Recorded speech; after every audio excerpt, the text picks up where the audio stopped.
Follow this group, my child, and live by my love if you really love me. Karibu mpenzi mtazamaji wa Mafene TV, na asante kwa kufuatilia video zangu, video mbalimbali ambazo naziweka.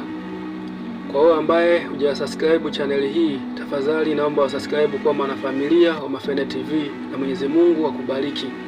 Nawapenda sana sana sana tena sana. Mwenyezi Mungu awatie nguvu, awapiganie, awatetee nyinyi pamoja na familia zenu zote. Mwenyezi Mungu awe nanyi sasa hadi siku zijazo. Mwenyezi Mungu awabariki sana. Amina. Mungu anakupenda. Upendo wake ni upendo mkuu kuliko upendo wa mwanadamu yoyote anayesema nakupenda. Upendo wake Mungu juu ya maisha yako ni upendo wa ajabu sana. Kama naamini kweli Mungu anakupenda zaidi ya wanadamu wanavyokupenda, comment hapo, mwambia Mungu asante kwa kunipenda, naye Mungu atakulipa.